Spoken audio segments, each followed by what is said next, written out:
കിട്ടിയോ ഇല്ല, ചോദിച്ചു വാങ്ങിച്ചു എന്നുള്ള രീതിയിൽ നല്ല അട്ടാറ് പണിയാണ് അനു ഈ വീക്കിൽ വാങ്ങിച്ചു വെച്ചിരിക്കുന്നത്. കുറച്ചൊക്കെ നല്ല മിക്കതും അനുവിന്റെ കയ്യിലിരിപ്പ് തന്നെയാണ്. കാരണം എന്ന് വെച്ചാൽ ആര്യൻ നൈസായിട്ട് അനുവിനെ തേച്ചു. അതായത് ആര്യന്റെ ഉദ്ദേശം തന്നെ ആ ഒരു ദിവസം ഫുഡ് വാങ്ങിക്കണതിന്റെ സംഭവം കാര്യങ്ങളൊക്കെ തേപ്പ് തന്നെയായിരുന്നു. അതിലൂടെ മര്യാദയ്ക്ക് പറഞ്ഞപ്പോൾ അനുവിന് അത് കേട്ടാൽ മതിയായിരുന്നു, കേട്ടില്ല. എന്നിട്ട് പിന്നെ ഒരു ദിവസം മുഴുവനും മ്യൂട്ടായിട്ട് ഇരുന്നുകൊണ്ടൊന്നും കാര്യമില്ല അനുമോളെ, ദൈവത്തെ ഓർത്താതൊന്നും മനസ്സിലാക്കുക. ആൻഡ് ആര്യൻ ഇവിടെ അനുവിനെ പോയിന്റ് ഔട്ട് ചെയ്തത് വിശന്നപ്പോൾ ഫുഡ് ഉണ്ടാക്കി തന്നു, നൈറ്റ് ഫുഡ് ഉണ്ടാക്കി തന്നു, പക്ഷെ ഒരു പീസും കൂടിയും ചോദിച്ചപ്പോൾ തന്നില്ല, അത് അതിലേക്കും നൂറയ്ക്കുള്ളതാന്ന് പറഞ്ഞു. എന്നിട്ട് നവീൻ വന്നു ചോദിച്ചപ്പോൾ എന്ത് ചെയ്തു, അനുമോൾ ആ ഫുഡ് മുഴുവൻ ഒറ്റയ്ക്ക് കഴിച്ചു.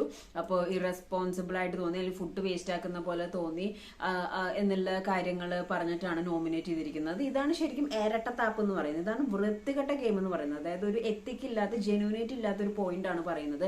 ആര്യനും അക്ബറിനും ലൈവ് കണ്ടവർക്കും ബിഗ് ബോസിനും അറിയാം എന്താണ് ആക്ച്വലി സംഭവിച്ചതെന്നുള്ളത്. അനു ചെയ്തത് തെറ്റ് തന്നെയാണ്. ഷാനവാസിനോട് ചോദിക്കാതെ ഫുഡ് കൊടുത്തതും ഉണ്ടാക്കിയതും എല്ലാം തെറ്റ് തന്നെയാണ്. മുട്ടയുടെ കേസ് ഓക്കെ, പക്ഷെ കടലപ്പൊടി എടുത്തിട്ട് ദോശമാവ് ഉണ്ടാക്കിയ സംഭവങ്ങളൊക്കെ തെറ്റ് തന്നെയാണ്. പക്ഷെ അത് അവർക്ക് വിശക്കണമെന്ന് പറഞ്ഞപ്പോൾ ചെയ്തു കൊടുത്താണ്. പക്ഷെ അതിന് ആര്യൻ കൊടുത്ത മറുപടി നോക്കിയാൽ രണ്ടാമതൊരു പീസ് ചോദിച്ചപ്പോൾ കൊടുത്തില്ല, രണ്ടാമതൊരു ഇത് ചോദിച്ചപ്പോൾ കൊടുത്തില്ല, അത് എല്ലാവർക്കും ഉള്ളതാന്ന് പറഞ്ഞു. എന്നിട്ട് അനുമോൾ എന്നെ കഴിച്ചു. അനുമോൾ എന്നെ കഴിക്കേണ്ട അവസ്ഥ വന്നത് എന്തുകൊണ്ടാണെന്നത് എല്ലാവർക്കും അറിയാം അല്ലെ. അപ്പോ എന്താ പറയാ, ഈ പാല് കൊടുത്ത കൈക്ക് കുത്തുക എന്നൊക്കെ പറയുന്ന പോലെ, അതല്ലെങ്കിൽ ഡിസേർവ് ചെയ്യാത്ത ആളുകളെ ഹെൽപ്പ് ചെയ്യുമ്പോൾ കിട്ടുന്ന ഒരു പണിയാണ് ഇത്. അപ്പൊ അത് ഇനിയെങ്കിലും അനുമോൾക്ക് അത് ലൈഫിൽ മനസ്സിലാവട്ടെ. അനുമോളല്ല, ഇതേപോലെ ഗീവറായിട്ടിരിക്കുന്ന പലർക്കും മനസ്സിലാക്കേണ്ട ഒരു കാര്യമാണ് അത്.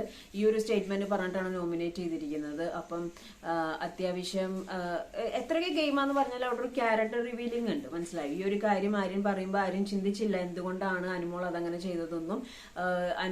അനുമോള് തനിക്ക് വിശക്കണമെന്ന് പറഞ്ഞപ്പോൾ വന്ന് ഉണ്ടാക്കി തന്ന കാര്യങ്ങളെല്ലാം മറന്നിട്ട് വൃത്തികെട്ട രീതിയിലുള്ള ഒരു ജയിൽ നോമിനേഷനാണ് ആര്യൻ അവിടെ അനുമോൾക്ക് നേരെ ചൂണ്ടിക്കാണിച്ചത്. പക്ഷെ അനുമോൾ എന്തായാലും ജയിലിൽ പോകുമെന്ന് എനിക്ക് തോന്നുന്നു, മേ ബി, അറിയില്ല. അനുമോളല്ല, സോറി, നമ്മുടെ ഇത്തവണയും എനിക്ക് തോന്നുന്നു അനീഷാണ് കൂടുതലും ജയിൽ ഇതിലേക്ക് ടാസ്ക് കൂടുതലെന്ന് എനിക്ക് തോന്നുന്നു. പക്ഷെ ആര്യം പറഞ്ഞ സംഭവം ഭയങ്കര എനിക്കും ബുദ്ധിമുട്ടായിട്ട് തോന്നി. കാരണം ഇതല്ലല്ലോ ശരിക്കുള്ള റീസൺ, ശരിക്കുമുള്ള സിറ്റുവേഷൻ ഇതല്ലല്ലോ.